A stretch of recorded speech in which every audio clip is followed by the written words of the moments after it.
Aku tidak akan memberikan kalau kamu nggak memintanya.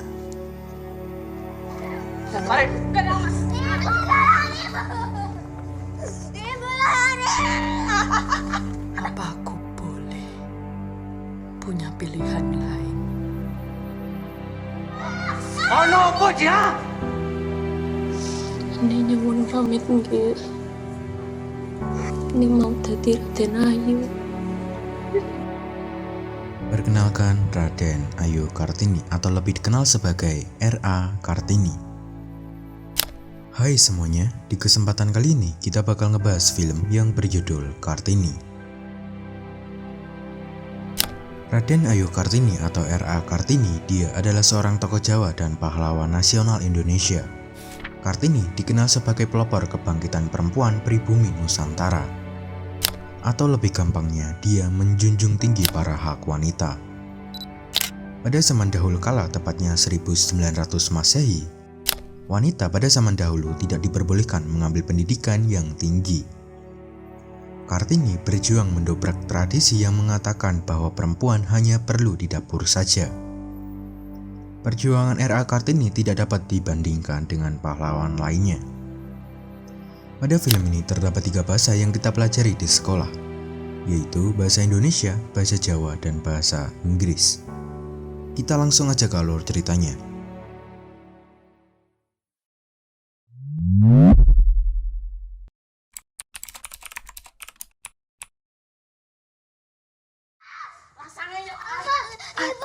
Undang Yu, butuh ibu. Dia ibu kita. Film ini diawali dengan Kartini yang sedang ribut dengan kedua kakak tirinya. Saiki kok anak bupati. Butuh namanya. Oh no, apa dia?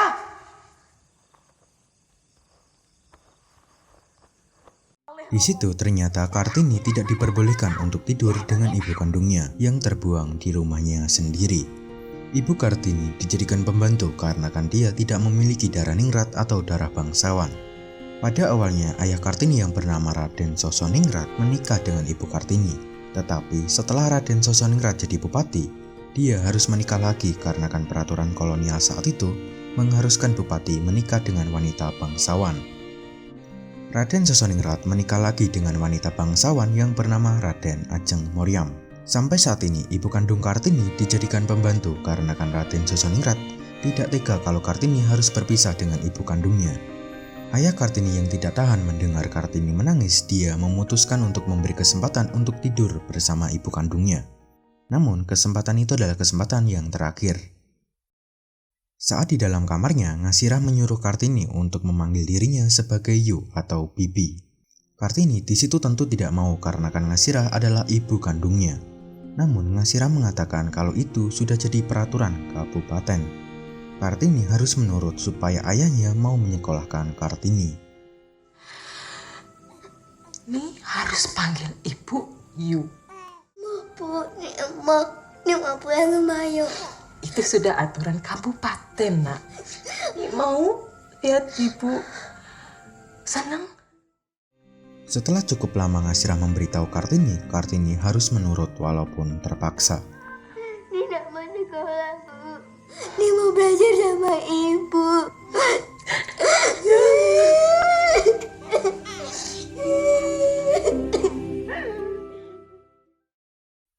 Scene berpindah cukup jauh yaitu ke 20 tahun kemudian.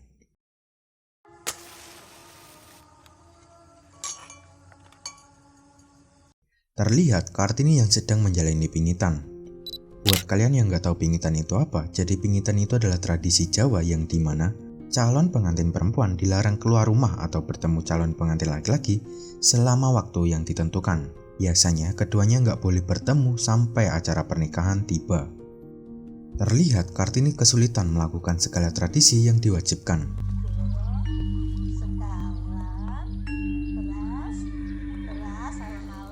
Tubuh perempuan itu harta yang paling berharga.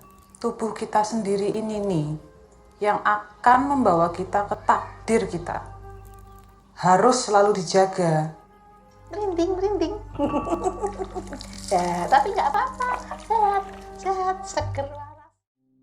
Setelah menjalani tradisi yang membosankan, Kartini termenung di tempat gamelan. Ngopo? Saat Kartini termenung di tempat gamelan, di sana kakak tiri nomor 3 Kartini mendatangi Kartini. Dia mengatakan kalau dia punya hadiah untuk Kartini. Kakak Kartini menyuruh Kartini untuk masuk ke kamarnya dan membuka lemari yang isinya adalah kunci untuk keluar dari kamar pingitan. Mlebu ning kamarku. Kakak Kartini memberi kunci dan pergi meninggalkan Kartini. Sebelum dia pergi, dia mengatakan, Jangan biarkan pikiranmu terpenjara nih. kakak Kartini pun pergi untuk ke Belanda. Kartini yang penasaran memutuskan untuk melihat isi lemarinya. Dan isi lemarinya adalah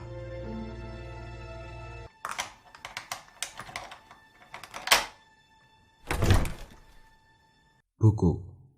Kartini di situ mencoba mengambil satu buku dan membacanya.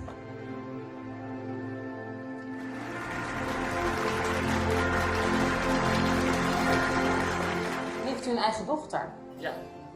Ik wil u heel graag vragen om haar in uw achterhoofd te houden. Kartini mulai berimajinasi seolah-olah dia bertemu dengan penulis buku itu. Zijn bevangt. Een dusdanige armoede die haar ertoe dwong. Ze heeft op de middelbare school afgemaakt. Ja, en ze is echtgenote en moeder van een... Dan di sini kita mengetahui kenapa orang zaman dulu itu semuanya pintar. Ya karena kan zaman dulu itu buku udah layaknya HP. Jadi artikel pada zaman itu masih ditulis. Hari pernikahan kakak Kartini pun tiba. Oh ya, Kartini ini mempunyai 4 saudara tiri ya. Yang pertama dan yang kedua itu antara yang kurus sama yang gendut tadi. Terus yang ketiga itu kakak Kartini yang memberi kunci tadi. Dan yang keempat, kakak perempuan Kartini tapi tiri yang akan menikah sebentar lagi. Oke lanjut, terlihat kakak Kartini yang akan menikah. Sekarang tinggal Kartini dan kedua adiknya yang bernama Rokmini dan Kardina. Saat Kartini sedang santai di kamarnya, ibu tiri Kartini datang dan mengatakan kalau sudah saatnya untuk adik-adikmu masuk kamar pingitan. Ibu tiri Kartini pun menyuruh Rokmini dan Kardina untuk masuk menemani Kartini. Di situ Kartini mengerjai kedua adiknya.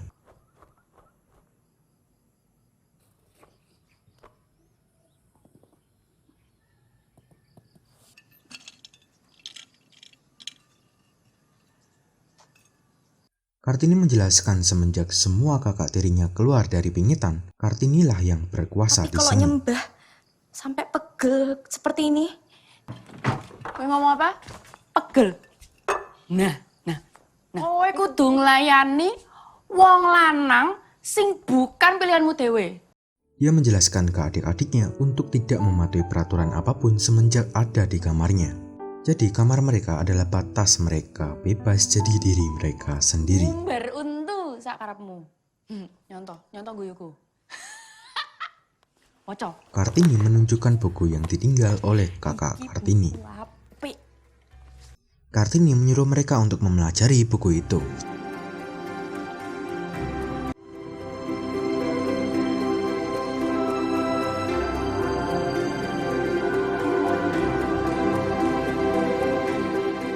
Di keesokan harinya ada kabar kalau ada asisten Jepara datang berkunjung ke rumah Kartini. Mereka ini orang Belanda ya. Kartini yang tidak ingin menyia-nyiakan kesempatan, dia memutuskan untuk berpura-pura mengantar minuman kepada mereka. Op de leeftijd van 10 jaar schreef ze al een opstel over... Dan usaha Kartini tidak sia-sia. Madame Aventure mengundang Kartini untuk ke rumahnya. Ayah Kartini tentu tidak enak untuk melarangnya. Mereka langsung berangkat ke rumah Madame Aventure.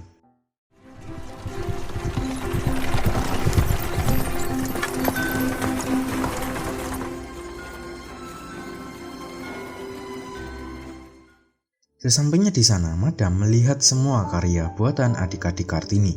Dan di sana, Madame terkagum terhadap bakat adik-adik Kartini. Kartini meminta Madame untuk mengajarinya menjadi seorang penulis dan meminta bantuan untuk menerbitkan artikel yang akan Kartini buat. Madame yang mendengar itu, dia memberikan Kartini jurnal yang berjudul Antropologi dan Bahasa. Madame Aventure menyuruh Kartini untuk mempelajari buku itu. Semenjak saat itulah Kartini mulai menulis artikel supaya bisa diterbitkan oleh Madame Aventure.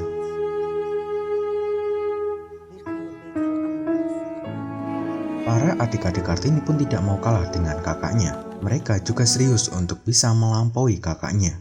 Dan kebetulan di keesokan harinya, Raden Sosoningrat ditagih tentang artikel kepada keluarga Madame Aventure. Mereka mengatakan kalau semua saudara Raden Sosoningrat telah menerbitkan artikel yang cukup booming. Sosoningrat meminta waktu untuk berpikir. Sebentar. Madame Aventure pun menunjukkan artikel yang dibuat oleh Kartini. Dan Raden Sosoningrat terkejut kalau Kartini bisa membuat artikel yang menyamai pelajar ternama. Raden Sosoningrat diberi saran untuk menerbitkan artikel itu. Raden Sosoningrat pun meminta izin untuk menerbitkan artikel itu kepada Kartini. Kartini tentu tidak keberatan. Romo yang akan menerbitkan. Piye? Dan artikel Kartini terbit. Mereka mulai serius lagi untuk membuat artikel.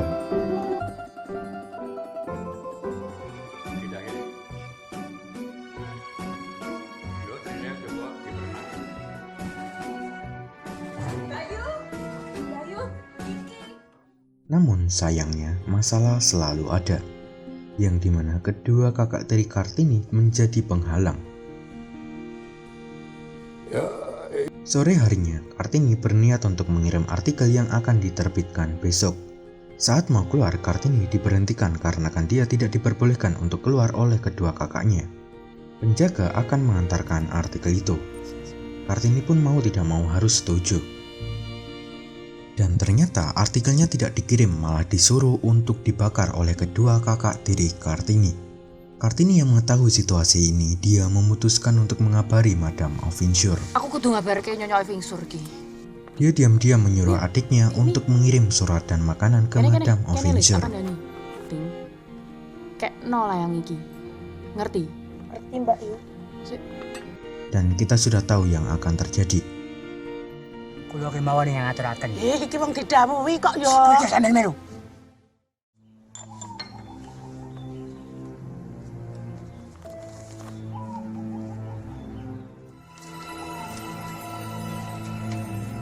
Tapi bukan namanya Kartini kalau dia tidak mempunyai rencana kedua. Jadi makanannya itu berhasil diterima oleh Madame Aventure dan suratnya disembunyikan di dalam makanannya. Madame Aventure yang mengetahui kalau Kartini sedang dikurung oleh kedua kakak tirinya, dia memutuskan untuk mengundang semua keluarga Kartini untuk menghadiri acara pertemuan antar bupati.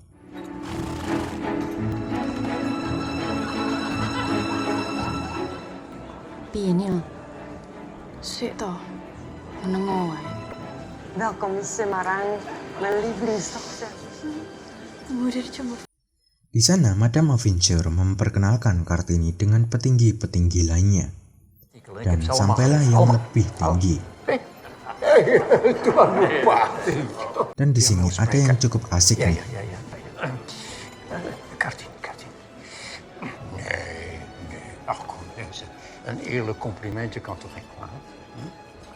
Raden Sosoningrat diberi saran untuk mengikuti isi hati anak-anaknya. Karena kan bakat yang ada di dalam diri mereka bisa melebihi pelajar tinggi. Raden Sosoningrat pun langsung menurutinya. Dia memutuskan untuk mengukir karya milik Kartini. Dia pergi ke tempat ukir untuk mengukir karya Kartini.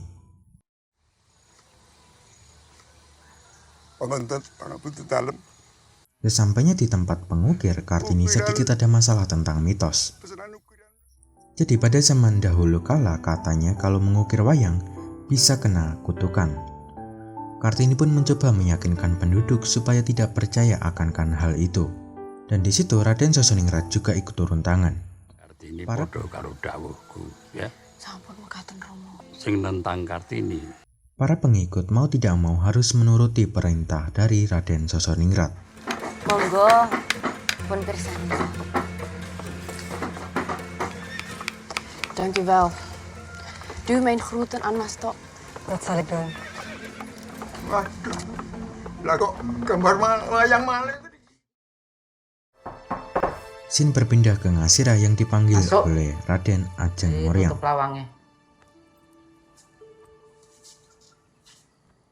Dia mengatakan kalau mulai besok dia akan lebih keras terhadap ketiga anaknya. Aku akan bertindak keras terhadap anak-anakmu. Nasira harus menurut karena kan dia cuma dijadikan pelayan. Kembali ke Kartini yang sedang menanyakan umur berapa wanita di sana menikah. Dan jawabannya cukup mengejutkan, yaitu 14 tahun sudah menikah, bahkan 12 tahun sudah menikah. Wanita pada zaman dahulu hidup hanya untuk menikah. Kartini memutuskan untuk menghentikan semua itu dengan menggunakan cara pendidikan. Kartini membuka sekolah kecil-kecilan untuk para anak-anak sekitar.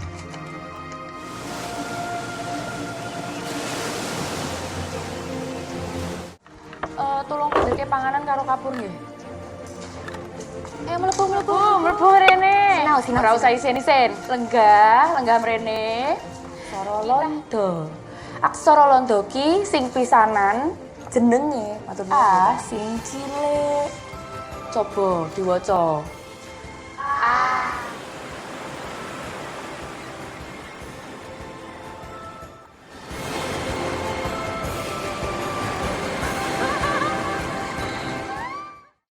Setelah beberapa hari, keluarga adik dari Sosoningrat datang bertamu. Di sana, mereka menagih janji tentang pernikahan Kartina dan anak dari Dimas Aryo. Pada malam harinya, ada pengajian yang mengartikan arti dari surat Al-Fatihah. Dan di sana, perasaan Kartina mulai tidak enak, dan kita bisa menebak apa yang akan terjadi. Kartina, dia dijodohkan dengan anak bupati yang sudah mempunyai 3 istri. Romo ngerti.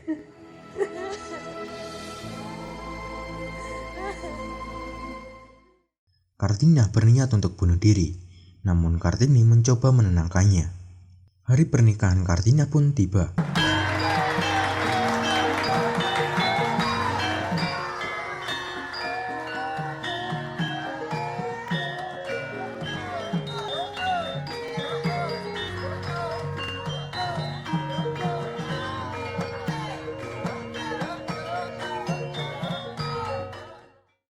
Pagi harinya, ibu tiri Kartini menyuruh Rokmini untuk pindah kamar. Ibu tiri Kartini melarang mereka untuk satu kamar. Kartini tentu menanyakan kenapa. Ibu tiri Kartini cuma terdiam. Setelah kejadian tadi, Kartini dapat izin untuk bersekolah ke Belanda. Tapi dia harus membuat proposal yang dimana itu prosesnya cukup lama. Masalah tentu tidak pernah hilang.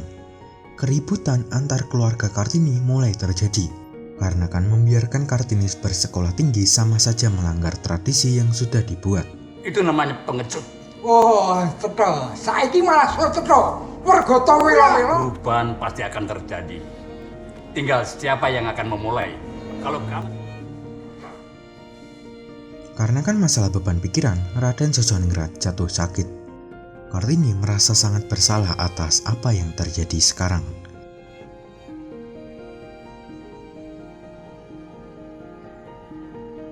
Kartini memutuskan untuk mengikuti tradisi itu.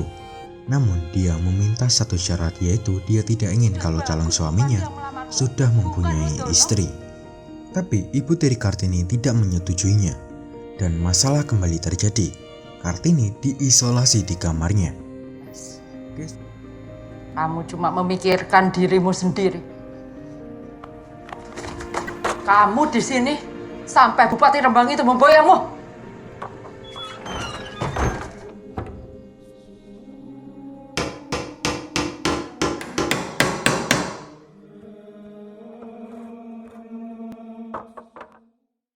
Keesokan harinya, Kartini dikeluarkan oleh ibunya.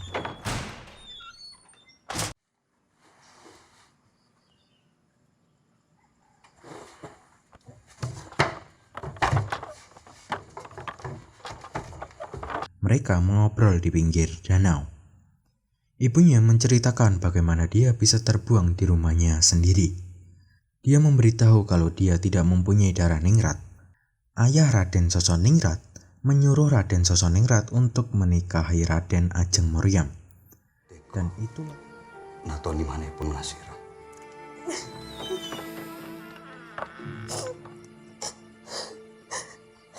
Ora Aku sing ora ikhlas.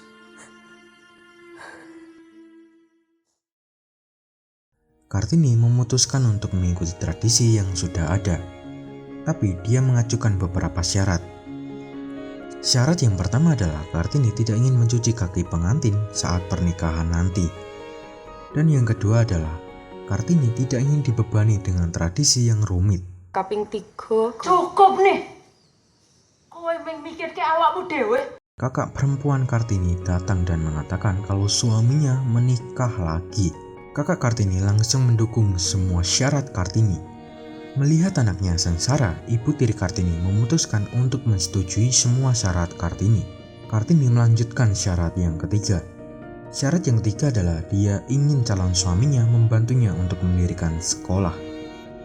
Dan itulah semua syaratnya. Semua syarat Kartini disuruh untuk ditulis dan dikirimkan ke calon suaminya. Dan keesokan harinya, calon suami Kartini datang. Dia mengatakan kalau semua istrinya telah meninggal. Dia memberitahu kalau ada satu istrinya yang mengagumi Kartini. Membawa anak-anak menemui Jeng Kartini. Dia ingin suatu saat anak-anaknya menjadi pintar layaknya Kartini. Dan Kartini pun setuju untuk menikah.